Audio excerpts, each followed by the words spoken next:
LED TV বলেন অথবা CAT TV বলেন, আমাদের বর্জ্যপাতে এইসব ডিভাইসগুলো বেশিরভাগই নষ্ট হয়ে যায়।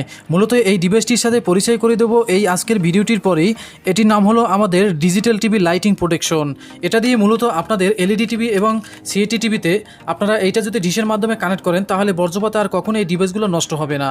তো বন্ধুরা, আশা করি ভিডিওটি দেখার জন্য অপেক্ষা করবেন আর বেশি বেশি লাইক কমেন্ট করবেন এই ভিডিওটি পাওয়ার জন্য। আজকের বিষয়টি হলো আমাদের মেমোরি আইসি। সিএটি টিভির মেমোরি আইসি কী কাজ করে এই নিয়ে আমাকে একটি প্রশ্ন করছিল। তো অনেক ভাই আমাকে প্রশ্ন করছেন এই মেমোরি আইসির কাজ কী, মূলত এটি নষ্ট হলে কিভাবে বুঝবেন আর এগুলো সমস্যা হলে কীরকম সিগন্যাল পাওয়া যায় তা নিয়ে মূলত আজকের এই ভিডিওটি। আশা করি ভিডিওটির সাথে থাকবেন আর ভিডিওটি ভালো হলে অবশ্যই লাইক কমেন্ট করতে ভুলবেন না। চলুন তাহলে আজকের মূল ভিডিওটি শুরু করা যাক। ফিরে আসলাম মূল ভিডিওটির অংশে। বন্ধুরা, আমাদের দেখতে পাচ্ছেন সিএটি টিভির এই যে সিস্টেম আইসির পাশেই কিন্তু আমাদের মেমোরি আইসি দেখা যায়। মূলত এই মেমোরি আইসির জন্য আমরা যেসব মেনুগুলো দেখতে পাই সিএটি টিভিতে, সেই মেনুগুলো মূলত এখানে লোড করা থাকে। আমাদের সিএটি টিভিতে সাউন্ড বাড়ালে অথবা চ্যানেল চেঞ্জ করলে যে মেনুগুলো আপনারা দেখতে পান অথবা যে লোগোগুলো দেখতে পান, প্রত্যেকটা আমাদের সিএটি টিভিতে যেসব অপশনগুলো থাকে, ফাংশনগুলো থাকে, সবগুলো এটার ভিতরে লোড করা থাকে এবং এক একটি টিভির কোম্পানির সাথে যে একটি লোগো থাকে সেটি এইটার ভিতরে থাকে। এটা আমাদের এলইডি টিভিতেও এরকম মেমোরি আইসি দিয়ে আমাদের করা থাকে। তো মূলত এই যে মেমোরি আইসিটি যদি আমাদের সমস্যা হয় তাহলে স্ট্যান্ড বাই সমস্যা দেখা দিতে পারে। আমাদের মূলত এখানে সব ভোল্টেজ যদি ঠিক থাকে আর মেমোরি আইসিতে যদি এখানে আমাদের 5 ভোল্ট যদি না থাকে তাহলে কিন্তু আমাদের স্ট্যান্ড বাই সমস্যা হতে পারে। আমাদের অনেক সময় দেখা যায় এখানে সিএটি টিভিতে যে সাউন্ড সেকশন আছে, তো এই সাউন্ড সেকশন আমাদের জঙ্গল আইসি থেকে এখানে অসিলেশন আসে। তো মূলত এই একটি আইসি যদি আমাদের সমস্যা হয়ে যায় তখন কিন্তু আমাদের সাউন্ড নাও আসতে পারে। মূলত এই মেমোরি আইসির জন্য আমাদের সাউন্ড ডেট হতে পারে এবং স্ট্যান্ড বাই সমস্যা হতে পারে। এমনকি আমরা যে অপশনগুলো দেখতে পাই, চ্যানেল যে চেঞ্জ করি, প্রত্যেকটা চ্যানেল যেমন ধরেন আমাদের টিউনিং করি, যে টিউনিংয়ে যে আমাদের চ্যানেলগুলো সেভ থাকে 100 কি 150 যতগুলো চ্যানেল সেভ থাকে সবগুলো এটার ভিতরে সেভ থাকে। আমাদের চ্যানেল যদি সেভ না হয় আর যদি বারবার যদি একটা চ্যানেল যদি এসে যদি চলে যায় আর চ্যানেল যদি সেভ না হয়, অল্প কিছু চ্যানেল আসে, তাহলে কিন্তু আমাদের এই মেমোরি আইসিটি সমস্যা। মেমোরি আইসিটি সমস্যার জন্য আমাদের সাউন্ড সমস্যা হতে পারে।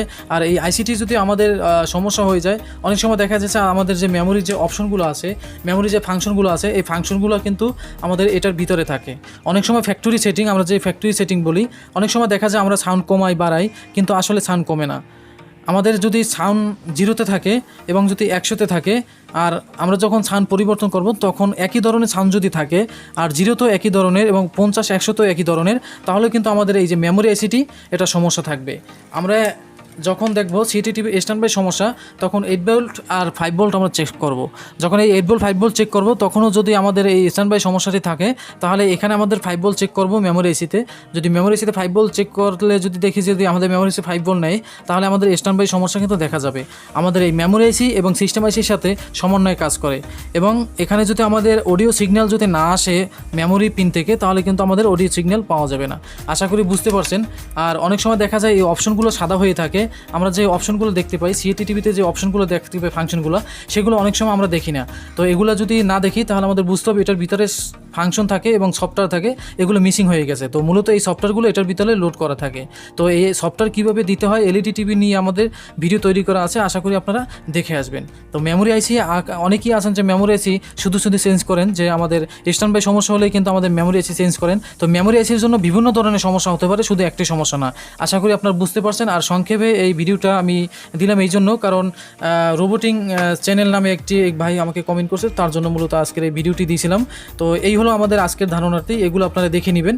আর মেমোরি আইসিতে জানেন যে 5 ভোল্টে আমরা চলে, আর এই 5 ভোল্টগুলো আপনারা দেখে নেবেন। আর যে সমস্যাগুলো বললাম এই সমস্যার জন্য আমাদের মেমোরি আইসি দায়ী।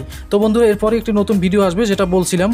তো আমরা একটা গ্যাজেটের সাথে পরিচয় করে দেবো। আমাদের এলইডি টিভি সিএটি টিভি অনেক সময় দেখা যায় যে আসলে বর্জ্যপাতে পুড়ে যায়। তো সেটা আমরা এটার মাধ্যমে থেকে আমরা ঠিক করতে পারি। এটা যদি আমরা লাগাই তাহলে কিন্তু আমাদের বর্জ্যপাতে টিভিগুলো নষ্ট হবে না। তো আশা করি আপনারা এই ভিডিওটা দেখবেন আর ভিডিওটার জন্য অপেক্ষা করবেন।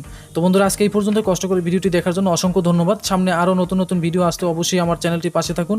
আর ওয়ালটন টিভি নিয়ে স্ট্যান্ড বাই সমস্যা নিয়ে একটি ভিডিও করছিলাম, আশা করি ওইটা দেখে আসবেন। আর আজকে এই পর্যন্তই, কষ্ট করে দেখার জন্য অসংখ্য ধন্যবাদ। ভালো থাকবেন। আসসালামু আলাইকুম।